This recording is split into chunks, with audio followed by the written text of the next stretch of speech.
আমি একজন ধার্মিক, এটা আমার গৌরব। তোমার বাবা ধার্মিক, তোমার মা ধার্মিক, তোমার দাদা ধার্মিক। তুমি নিজেকে যদি ধার্মিক হিসাবে পরিচয় দিতে লজ্জা পাও, তা তোমার চেয়ে বেয়াকুব আর দুনিয়া থেকেও হতে পারে না।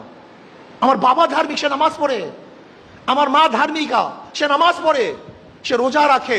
আমি তার গর্বে জন্মগ্রহণ করেছি, সে ঔরাসে জন্মগ্রহণ করেছি।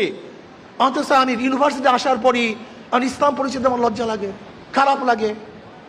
ইসলামী আদর্শ বাস্তবায়ন করতে আমার লজ্জা লাগে। আজকে নাস্তিকরা দেশ দখল করে ফেলছে, আজকে সেকুলাররা ইউনিভার্সিটির ক্যাম্পাসগুলিকে দখল করে ফেলছে। এখান থেকে ইউনিভার্সিটিকে বের করতে হবে, আমাদের মুক্ত হতে হবে, ইসলাম প্রচার করতে হবে।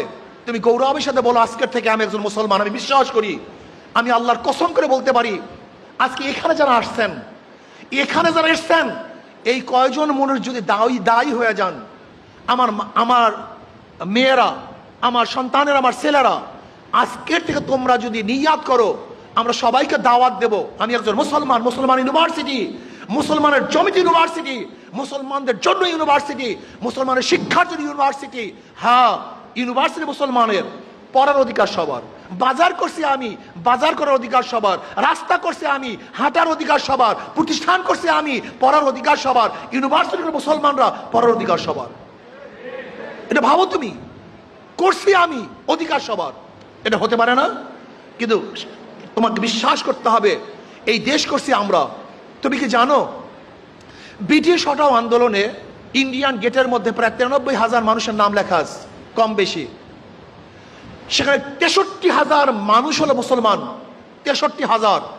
অথচ আমরা জানি না, ব্রিটিশ হটাও আন্দোলনের সবচেয়ে বেশি রক্ত দিয়েছে মুসলমান, কিন্তু ইতিহাস বিলীন হয়ে গেছে।